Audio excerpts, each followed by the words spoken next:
LPT. Stop engaging with online content that makes you angry. The algorithms are keeping you angry, turning you into a zealot, and you aren't actually informed. We all get baited into clicking on content that makes us angry or fuels and quat our side and quat of a contentious topic. The problem is that once you start engaging with and quat, rage bait and quat content, politics, culture war, news, etc., the social media algorithms, which aren't that bright yet, assume this is all you want to see. Your feeds begin filling up with content that contributes to a few things. First, your anger, obviously. But secondly, you begin to get a sense that the issues, viewpoints you are seeing are much more prevalent and you are more in quat, correct and quat, than you actually are. You start to fall into the trap of and quat, echo chambers and quat, where you become insulated from opposing views, which makes you less informed and less able to intelligently develop your opinions. For example, if you engage with content showing that your political side is correct to the point of all other points being wrong, or worse, evil, that is what the algorithms will drop into your home screens and suggestions. This causes the following. You begin to believe your opinions represent the majority. You begin to see those who disagree with you as, at best stupid and uniformed, at worst inhuman monsters. You begin to lose empathy for anyone who holds an opposing view. You miss out on the opposing side, which may provide valuable context and information to truly understanding the issue. You get dumber. Make a conscious decision to engage with the internet positively. Your feeds will begin believing this is what you want. You will be happier. Your feeds will be uplifting instead of angering, and you will incentivize the algorithms to make you happy instead of rage farming you. The people fighting back and forth online over the issues of the day are a small minority of people that represent nobody, nor are they representative of even their side. Oh, and no, I'm not on your political and quat side and quat, attacking the uninformed stance and tactics of the other. I am talking to you. LPT. Kill the idea that you have to be good at things to enjoy them, that every hobby has to become something you're good at and that you can earn something from it. Sing off key, draw poorly, let your food burn. This will make your hobby more relaxed and you will try more things. Asking Reddit. LPT. When your loved one is close to the end, be aware that in most cases it isn't the peaceful way it's depicted in movies. Be prepared to go to therapy if you plan to be there at the end. For most here, this probably won't be something you deal with more than a handful of times in your life.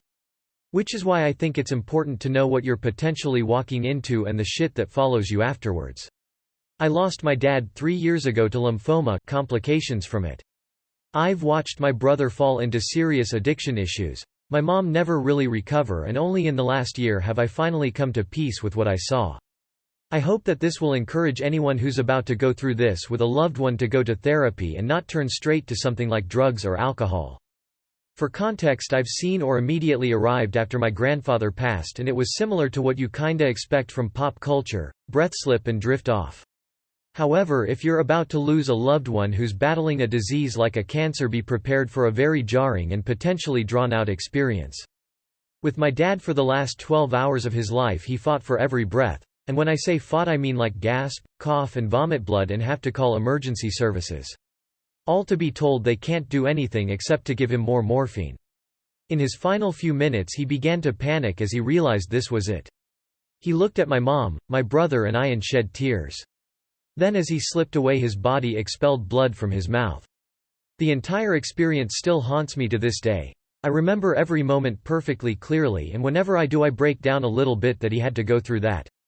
My mom will call me and wonder if she did enough. Was she strong for him at the end? Which is its own kind of heartbreaking. My brother couldn't cope and has since become addicted to drugs. I'd strongly encourage all to go to grief counseling. I did about 6 months later and was able to settle myself and stop drinking away pain. Rip Dad, miss ya every day. LPT.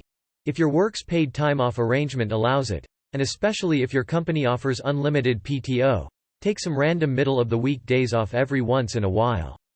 Go on a day trip, run some errands, or just sit at home and be unproductive for a day or two. Makes a world of difference.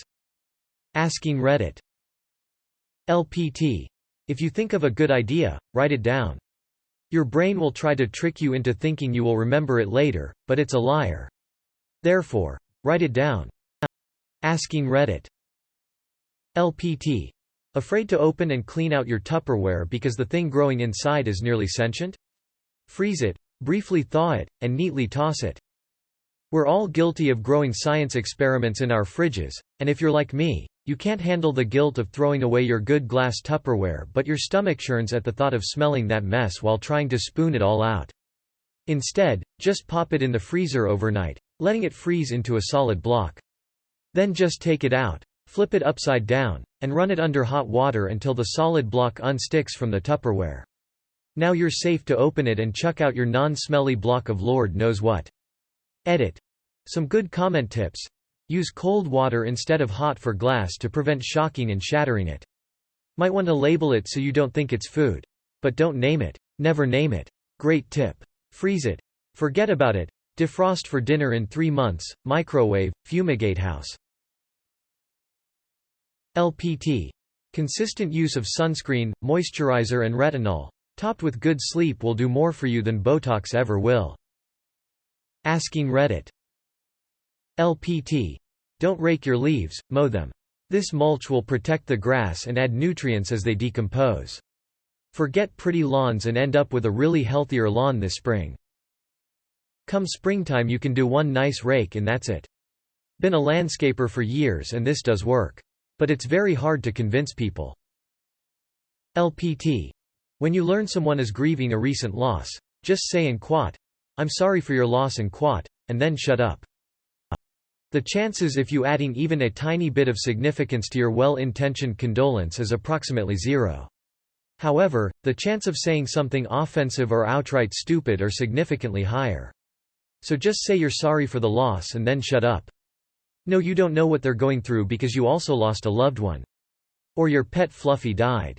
No, you didn't have the emotional connection to the departed the way the other person did. You'll be tempted to say what a wonderful person, pet they were, or some other flattering observation. You'll want to use words to expand on a point and wax poetic. Just don't. You'll end up waxing idiotic. Remember the formula. Condolence plus shut up equals faux pas avoidance and social grace achieved. Or it could be possible that different people take major losses in completely different ways, and having longer conversations or not just hearing in quote, "I'm sorry for your loss" in quote, repeated at them hundreds of times like a bad NPC line is what someone needs to endure the grieving process. You criticize people for assuming they know what someone is going through, but then act as though you know what literally every person going through a major loss needs. It's almost like maybe people have different needs.